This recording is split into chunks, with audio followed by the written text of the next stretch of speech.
aí para fazer uma transmissão ao vivo, tá bom? Ele já fica guardada já no sistema, aí depois vocês podem. Tem algum problema? Ai, pessoas que estejam assistindo da forma. Então nós estamos ao vivo, tá bom? No mundo inteiro. Pronto. Então, essa aula de hoje, na verdade, é uma aula um pouco resumida do nosso conteúdo da nossa avaliação bimestral de filosofia, tá certo? Então é uma aula importante porque a gente vai tentar resumir de uma forma bem geral aquilo que vai ser cobrado na avaliação, né? Que é exatamente o conteúdo do capítulo 4, né? Que diz respeito aos filósofos pré-socráticos. Então, capítulo 4, módulo 2, é o primeiro capítulo do módulo 2 e o primeiro contato que a gente vai começar a ter realmente com o pensamento de alguns filósofos, tá bom? E esses filósofos são exatamente os pré-socráticos, são os primeiros filósofos da Grécia Antiga. Eu poderia dizer que são os primeiros filósofos do Ocidente, do pensamento ocidental. Beleza? Então, rapidamente, assim, o capítulo, quem tiver com a apostila aí, está na página, no iniciozinho, capítulo 4. Você passa a primeira página, a segunda página que tem a imagem de uma lua. O capítulo ele começa convidando a gente a fazer uma reflexão breve sobre as fases da lua. Todo mundo aqui sabe o que é lua, sabe que a lua tem fases, né? Sim. E assim como a lua tem fases, a gente poderia dizer até que ponto aquela fase que eu enxergo da lua naquele determinado momento me diz sobre a verdade da lua em si. O capítulo ele faz um pouco essa reflexão filosófica e nos convida para fazer, né? Então, a fase da lua que nós enxergamos, ela nos diz sobre a verdade da lua em si. A gente poderia estender essa reflexão para tudo na vida. Todos nós aqui, de alguma forma ou de outra, temos fases em nossas vidas também, né? Tem dias que a gente acorda mais acolhedor, tem dias que a gente acorda mais bruto com a vida, com as pessoas, tem dia que a gente acorda mais triste, tem dia que a gente acorda mais feliz, enfim. Nós somos de fases também. Tem muitas pessoas que gostam de dizer, né, que pessoas que têm muitas fases, elas são bipolares, geralmente. Tripolares, quadripolares. Mas não tem ninguém que não tenha um pouco de bipolaridade. Ninguém é exatamente da mesma forma sempre, desde quando acorda até o momento que vai dormir. Nós temos fases também. E o questionamento que a gente faz em relação ao lua, a gente poderia fazer em relação a todo mundo. As pessoas são aquilo que elas são naquele momento, naquela fase em que elas estão. A verdade da gente se resume naquele momento em que a gente está, seja triste ou seja feliz, né? Por que o capítulo está começando a falar sobre isso? Porque é esse tipo de reflexão que os primeiros filósofos pré-socráticos, lá na Grécia Antiga, lá no século XVI, século VI a.C., já começaram a fazer quando eles observavam tudo que acontecia ao redor deles, né? As coisas são da forma como a gente percebe naquele momento, né? E quando eu falo das coisas, estou me referindo a tudo no mundo. Essa primeira reflexão, os primeiros pré-socráticos eles já começavam a fazer também. A gente poderia partir do princípio desse capítulo fazendo um pouco essa reflexão e esse questionamento, né? Então, quais são as bases então do pensamento grego, particularmente pré-socrático antigo? As bases, elas de certa forma estão presentes, né, naquilo e naquela forma como os gregos antigos pensavam a realidade. Então, como é que os gregos pensavam a realidade? Muito diferente da gente. Hoje nós estamos na escola, a gente aprende física, química, biologia, que nos dá um conjunto de conhecimento que nos possibilita compreender o mundo como nós conhecemos. Agora imagine há 6 séculos antes de Cristo, quando as pessoas não tinham possibilidade de conhecer o mundo através da ciência como nós temos. Então, como é que os gregos antigos enxergavam o mundo? Para eles, o universo, diferentemente da nossa cabeça racional cristã judaica, ocidental, o universo, ele de alguma forma sempre existiu. Isso parece ser muito estranho em relação a como nós compreendemos, porque na nossa cabeça o universo tem princípio, meio e fim, né? A gente, quando estuda história, a gente estuda o princípio, o meio e o fim das coisas. Na nossa cabeça o universo teve um princípio, e esse princípio foi uma obra criadora, né? Nós podemos chamar de Deus, né? Que outras religiões chamam de divindades, enfim. Para nossa concepção, o universo teve um início. Se ele teve um início é porque ele foi criado. Na cabeça dos gregos antigos, essa ideia ela era muito estranha, ela, aliás, nem existia. Porque para os gregos não existe princípio de alguma coisa. Por que não existe princípio de alguma coisa? Porque uma coisa não pode nascer do nada. Para ela ser criada, antes de ser criada, tinha que existir o quê? O nada. Essa ideia dos gregos é muito louca, não existe. Ou seja, as coisas sempre existiram na cabeça dos gregos. O universo sempre existiu, diferentemente da nossa razão, né? E ao mesmo tempo que o universo é eterno, ele é habitado, ele é morada dos deuses, né? E aí toda a religião politeísta do mundo grego que tinha a concepção de que os deuses habitavam o universo, né? Habitavam o mundo, e nesse universo os deuses interagiam com o próprio universo e com as pessoas, né? Diferente da nossa cabeça, da nossa concepção, onde a divindade ela é diferente daquilo que ela cria, da obra criadora. A divindade é diferente da criação, né? Na cabeça dos gregos, o universo que sempre existiu, ele se misturava à própria divindade. Essa cosmovisão, vamos dizer assim, ela está na base do pensamento grego filosófico ocidental, né? Mais do que isso, os pré-socráticos aí começam a analisar esse universo, que até então era entendido somente a partir de princípios mitológicos. E eles vão começar a compreender que esse mundo, esse universo, ele tem uma unidade. Essa unidade, de alguma forma, ela é racional. Ou seja, o universo ele é ordenado racionalmente por uma inteligência que ordena o universo, né? Na concepção dos gregos pré-socráticos era isso, né? É exatamente esse princípio que ordena racionalmente o universo que os gregos chamavam de physis, ou natureza das coisas. Então a natureza das coisas é exatamente aquilo que ordena tudo, que está presente em tudo e que faz o universo ser uma realidade única e racionalmente organizada, né? Ou seja, a physis é exatamente o princípio presente em toda a realidade, de acordo com os pré-socráticos. E esse princípio pode ser conhecido? Para eles, sim. Por quê? Porque nós também pertencemos a essa racionalidade do universo. Nós também somos o universo. Nós somos fruto desse universo uno e racional. E pelo fato de nós sermos também o universo, nós podemos compreendê-lo. Então a physis era um elemento que era possível de ser compreendido na cabeça dos gregos. Compreendido de que forma? Racionalmente, não de forma mais mitológica. Compreendido até aqui? Essa é a base do pensamento filosófico grego do Ocidente.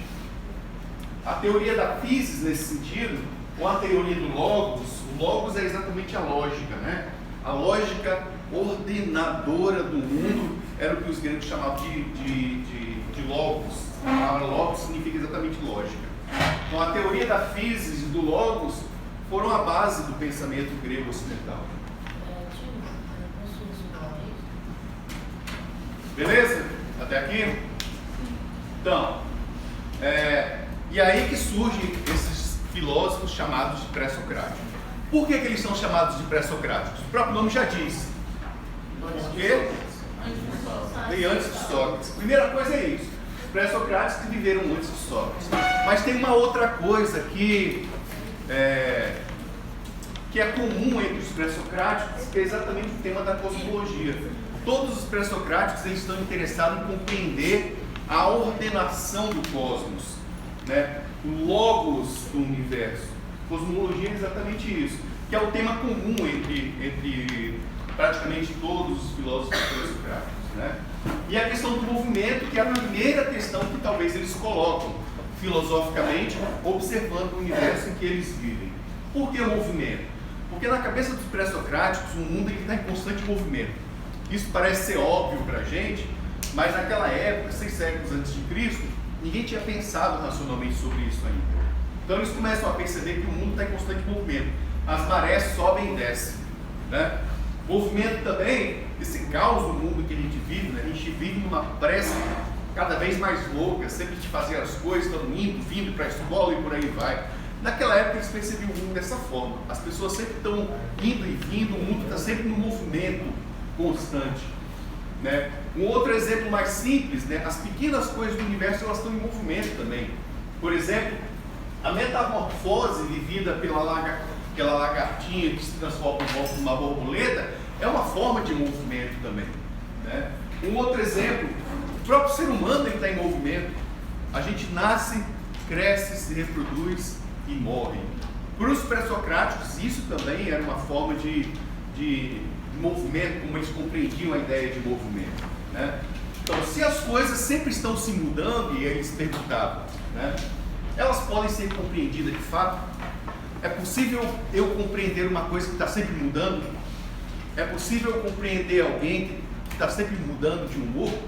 Às vezes a gente fica, às vezes quando a gente encontra uma pessoa que é sempre muito, que varia muito de humor, a gente fica se perguntando, né? Quem é essa pessoa realmente? A mesma coisa os pré-socráticos se perguntavam naquela época. Se o mundo está em constante mudança, é possível conhecer o mundo? Se as coisas estão em constante mudança, é possível eu conhecer a verdade das coisas em si? Né? Esse questionamento que eles começam a fazer de certa forma, né? E aí, assim, em suma, de uma forma muito geral, né, o que as coisas são em sua essência? Essa é a pergunta que está na base do pensamento pré-socrático, né? O que as coisas são em sua essência? O que o mundo é em sua essência? Né? E aí a busca por esse elemento essencial, né, que está presente em tudo, que os gregos chamavam de arqué, foi as respostas dadas pelo conjunto de filósofos, né, que vão ser denominados pré-socráticos, cada eles dando uma resposta da sua maneira. Então, qual é o elemento principal que está presente em todos os fenômenos naturais e que rege todo o universo? Qual é a physis, a arqué do universo, né? E aí as respostas dadas são exatamente as respostas das escolas filosóficas do período pré-socrático, que a gente vai passar a conhecer agora de forma mais geral, né? Geralmente as escolas pré-socráticas, elas são distribuídas geograficamente naquela região, né, onde atualmente é a Grécia e a Itália.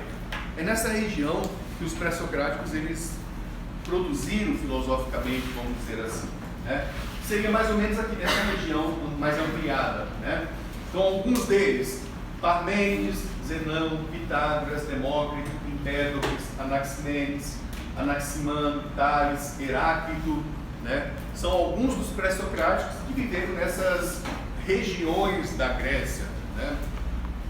E que formam as chamadas escolas filosóficas, beleza? Aqui é um esquema mais geral, né, de quais eram essas escolas e os filósofos. Geralmente uma escola filosófica ela tinha um nome ou do seu fundador ou do local onde ela foi fundada, né? Por exemplo, a escola jônica ela recebeu esse nome por causa da região da Jônica, né? E o seu principal pensador foi Tales de Mileto, além desses outros aqui que a gente vai aprofundar e conhecer um pouquinho melhor. A escola pitagórica, que teve o seu fundador Pitágoras. A escola eleática, que teve como principal filósofo Parmênides. E a escola da pluralidade, né, que teve, de certa forma, Demócrito como seu principal expoente. A gente vai conhecer um pouquinho de cada uma delas. Esse daqui é o esquema mais geral. Escolas pré-socráticas, filosofia da natureza, filósofos da physis ou filosofia da arqué, que são a base do pensamento filosófico pré-socrático. Eles estudavam o quê? A cosmologia e a physis e a arqué. E elas são divididas nessas quatro. Beleza? Começando pela primeira escola, que é exatamente a escola jônica, ou também conhecida como a escola de Mileto. Beleza? Jônica e Mileto foi a região onde essa escola foi fundada. Quem foi o principal pensador dessa escola? O fundador, Tales de Mileto. Tales de Mileto, ele é considerado o primeiro filósofo. Guardem essa informação, provavelmente vai cair na prova. Tales de Mileto é considerado o primeiro filósofo, né? Ele viveu mais ou menos entre esse período aí, 625 a 550. Ele também era um filósofo que era conhecido como matemático, astrônomo, né? Ele previu o primeiro eclipse solar, mais ou menos por volta de 585 a.C. Vocês imaginem, naquela época, sem nenhum instrumento, né, o indivíduo fazia a previsão de um eclipse solar a partir da observação que ele fazia das coisas do universo, né? Beleza. Qual é a resposta que Tales de Mileto dá em relação ao elemento fundamental, a física do universo? Tales de Mileto vai dizer que é a água. A água não enquanto elemento H2O, a água enquanto umidade, né? Porque para Tales, ao observar o universo, as coisas elas são o que elas são, de acordo com Tales, por causa da quantidade de água que tem ou não dentro do seu corpo. Por exemplo, uma árvore, quando ela é cortada, qual é a primeira coisa que acontece com ela, aos poucos? Ela vai secando, né? Vai secando por quê? Ela perde umidade. O corpo humano, quando morre, o cadáver, a primeira coisa do cadáver é secar. Por que ele seca? Porque ele perde umidade. Então, Tales começou a observar que a umidade, ela de alguma forma interfere nos processos naturais das coisas. E aí ele sacou o quê? A água ou a umidade, ela deve ser um elemento que ordena, que está presente em tudo. Entenderam a sacada de Tales? Só que aí vai chegar um discípulo dele, chamado Anaximandro de Mileto, né? E vai dizer que, na verdade, a física do universo, o arqué, o princípio originário do universo, ele não pode ser definido a partir de um elemento natural, ou a partir de um elemento em si. Por isso que Anaximandro vai dizer, a água, ela é o que é porque ela é uma coisa quase que indefinida, né? Tales dizia que a água, de certa forma, é um elemento físico natural. Anaximandro vai dizer que se existe alguma coisa que está presente em tudo no universo, essa coisa ela não pode ser definida. Era o que ele chamava de apeiron, que significa o ilimitado, o indefinido, o indeterminado. Esse elemento que está presente em tudo, ele não pode ser definido, não pode ser limitado, não pode ser determinado.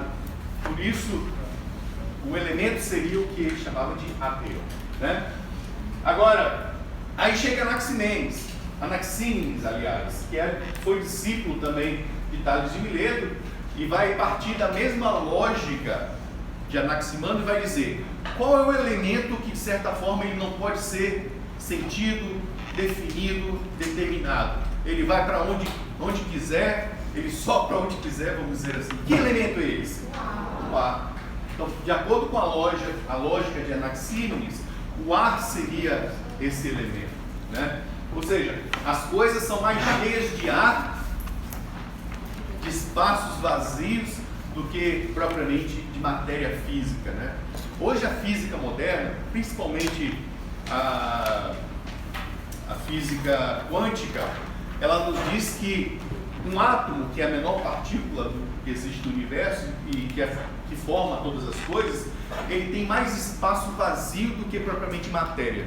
O átomo que é formado por quais elementos? Núcleo. Aí tem os prótons, elétrons.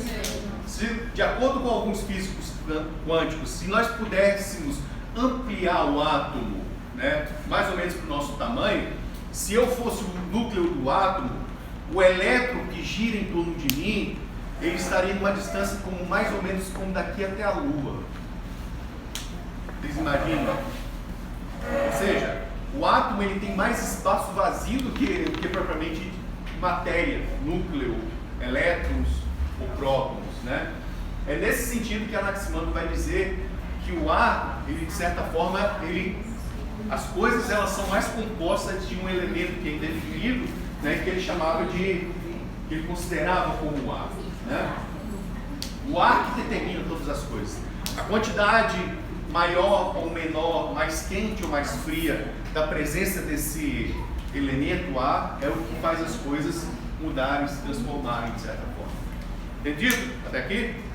Então esses três filósofos são os principais da escola jônica.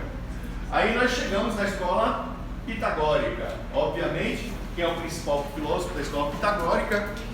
Pitágoras. Pitágoras também é conhecido como pai de quê? Beleza. Qual é a resposta de Pitágoras em relação àquilo que compõe a natureza do universo? A física do universo é o quê? Os números. Aí você pode pensar assim, Zé Luiz, que viagem de Pitágoras. Realmente é uma viagem. Mas Pitágoras, ele compreendiu os números de uma forma diferente da gente. Né? Para Pitágoras, o número não era só um elemento racionalmente puro.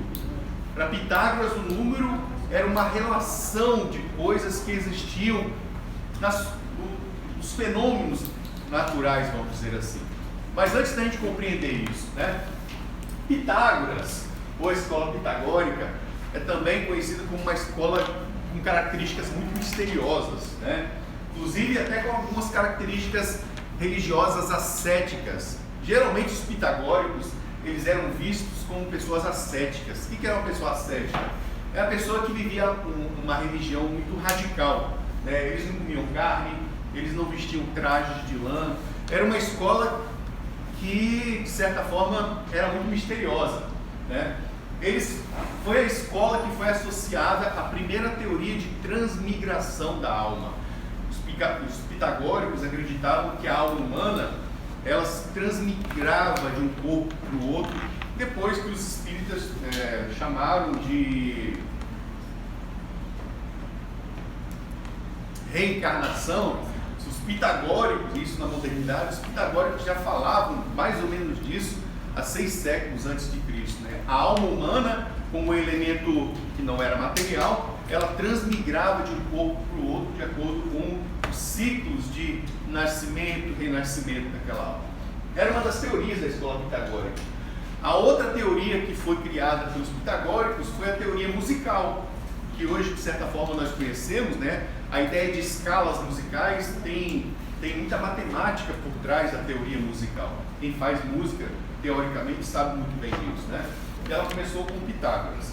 Então, Pitágoras, para ele, e agora a gente entra nele, para Pitágoras, o número era o elemento. Diga, sabe? Mas, tipo assim, essa teoria musical consistia em quê? Nas escalas, né? As músicas, elas têm tonalidades, vamos dizer assim, e essas tonalidades, elas são formadas por relações numéricas que um instrumento produz. Por exemplo, um violão, né? O que produz uma nota de um violão para o outro? Uma corda, né? Que é mais grossa do que outra, ela produz sons diferentes. Então, na verdade, o que está por trás da escala musical? Uma relação numérica, né? Que, de certa forma, no violão, no caso, é exatamente a bitola, vamos dizer assim, da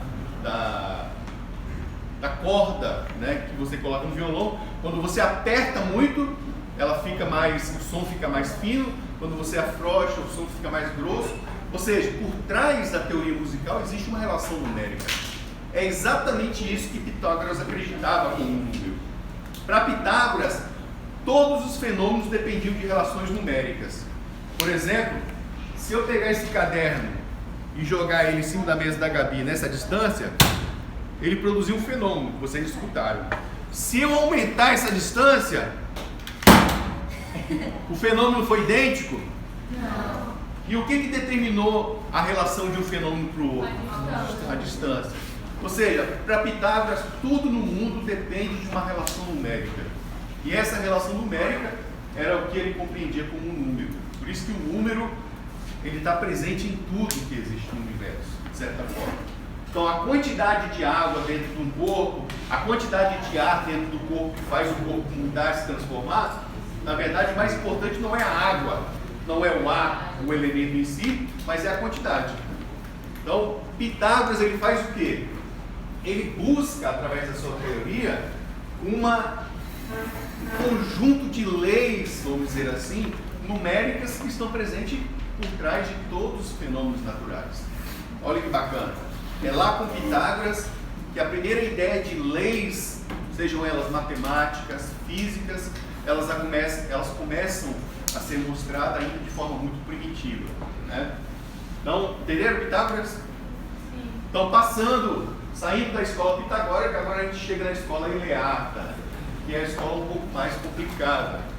Porque, de certa forma, a escola eleática ela foi responsável pela criação do conceito, né, e de um campo da filosofia, que é exatamente o campo conhecido como metafísica, que é o estudo, é a parte da filosofia que estuda as questões que estão para além da física, vamos dizer assim.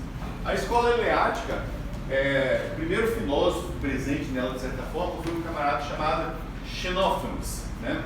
Xenófanes ele foi um crítico, principalmente da religião politeísta, né? Crítico dos filósofos que escreveram os primeiros mitos que comporam a mitologia grega, entre eles Hesíodo, Homero, né?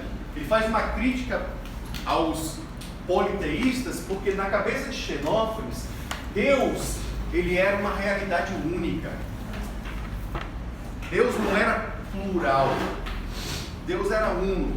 Deus era imóvel. Deus, ele, se existisse, né, de certa forma, a presença de um ser divino chamado Deus, esse ser divino ele não poderia ser plural. Ele não poderia ser diverso. Ele deveria ser único, né? Então, essa concepção de Xenófanes é o que vai, de certa forma, influenciar o criador da metafísica, que foi exatamente Parmênides, né? Tio, então Xenófanes foi o primeiro filósofo dessa escola? Dessa escola, né? E aí vem Parmênides, né? Que foi influenciado pelo pensamento de Xenófanes. Só que Parmênides, ele vai, de certa forma,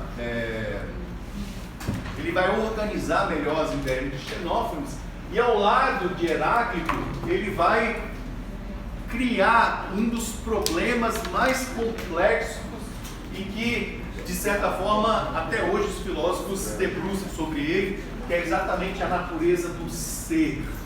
A palavra ser significa o quê? O próprio verbo ser é o verbo que diz respeito à existência das coisas, né? Então, na cabeça dos filósofos metafísicos, de certa forma, né, o que é o ser? O ser é a existência de todas as coisas, né? Então, Parmênides dá uma resposta que, de certa forma, vai ser contrária à resposta que vai ser dada por Heráclito, né? De acordo com a filosofia de Parmênides, né, tudo que existe depende de uma unidade primordial que compõe e que está presente em todas as coisas. Nós, como seres particulares, chamados de ente, nós pertencemos a um conjunto racional, vamos dizer assim, que compõe o universo, que os filósofos dessa escola chamavam de ser, ou seja, o universo como ser, como existência, como unidade, como realidade imóvel, como realidade absoluta de tudo. Era isso, a compreensão desse ser, que os filósofos, particularmente Parmênides, ele se debruça para tentar responder, né? O que ele inaugura aqui? Ele inaugura exatamente a ontologia, ou a metafísica, que é o estudo do ser das coisas, da existência das coisas, né? E aí Parmênides ele vai dizer que só é possível você compreender essa existência de tudo através do caminho da razão que afirma que o universo, as coisas, elas são uma realidade una, imóvel, né, que compõe esse todo, né? Eu não posso ter uma opinião que diz, por exemplo, que algo não existe, porque de acordo com a filosofia de Parmênides, tudo de alguma forma compõe um conjunto de coisas que é a própria existência em si, né? Então é uma filosofia bem mais complexa, vamos dizer assim, que é o que eles chamam de metafísica, né? Quando nós estudamos Aristóteles, a gente vai compreender um pouco melhor essa dimensão da metafísica. Mas a metafísica ou ontologia é exatamente o estudo do ser em si, né? Então Parmênides ele acreditava que o mundo, na verdade, era uno, imóvel que pertencia a um todo, e não necessariamente ele chamava de Deus, tá certo? E esse uno, esse todo, ele poderia ser compreendido através da razão. A escola eleata da Oeste. E a última escola, aliás, pronto. Depois chega Zenão, que foi discípulo de Platão, que vai aprofundar um pouco essa ideia da unidade, né, da imobilidade das coisas, que é exatamente o ponto de vista contrário de Heráclito. Enquanto que Zenão, Parmênides acreditavam que as coisas são imóveis, que o universo era uma realidade que não se movimentava, Heráclito acreditava, ele se opôs ao pensamento de Parmênides, de Zenão, dizendo que o que compõe a natureza do universo é exatamente a constante mudança. Tudo no universo está em constante mudança. Para Zenão e Parmênides, o universo não muda. O que muda são os fenômenos, que ele chamava de ente. Para Heráclito, o que compõe o universo, a essência do universo, é exatamente a mudança constante das coisas. Tem uma frase de Heráclito muito famosa que diz que não se entra duas vezes no mesmo rio, porque a primeira vez que você entra e a segunda que você for entrar, você já não é a mesma pessoa. Hoje a medicina e a ciência moderna, elas meio que afirmam, né, que poderia dizer que, com exceção do nosso cérebro, o nosso corpo ele se regenera de 8 em 8 dias, me parece, se eu não me engano, né? Ou seja, todas as nossas células, daqui a 8 dias, elas não vão ser a mesma coisa novamente. É uma viagem, né? Dizem que grande parte da poeira das nossas casas é formada por restos de células. Se você pegar um braço e raspar assim, você vai perceber que vai ficar meio esbranquiçado, porque exatamente as células que estão quase morrendo, ou seja, que estão mortas, estão saindo. Então, o nosso corpo está em constante regeneração. E é exatamente esse fluir constante das coisas que Heráclito acreditava que era a essência do universo, né, vamos dizer assim. Por isso que para ele o elemento que produz essa constante mudança do universo é exatamente o fogo, ou o quente. Oi? É. Que é a escola de Éfeso. A escola eleata é, de certa forma, uma escola filosoficamente contrária à escola de Éfeso, né? Que é exatamente a escola que tem seu principal pensador, o Heráclito, né? Que vai fazer essa contraposição com a escola eleática de Parmênides. Beleza? Então, o problema do movimento em si, ele vai ser explorado nessa dupla realidade trazida pela escola eleática e pela escola de Éfeso. Parmênides e Heráclito são os dois filósofos que têm posições contrárias em relação ao uno. Então, o mundo é uno ou o mundo é plural e imóvel, né? É esse problema que vai estar presente, que vai ser criado, né, na relação dessas duas escolas, que vai estar presente em toda a filosofia praticamente. Beleza? E aí a gente termina com os pluralistas.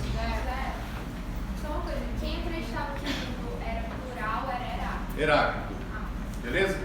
E aí a gente chega nos pluralistas. A própria palavra já diz. Pluralista significa o quê?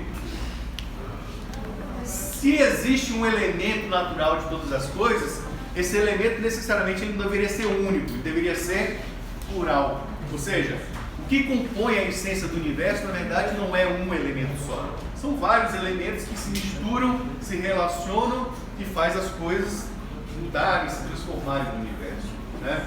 Então essa é a primeira concepção. O primeiro filósofo dessa escola foi Empédocles. Ele dizia que a physis, ou arqué do universo, ela é formada pela relação que existe entre os 4 elementos: fogo, terra, água, ar.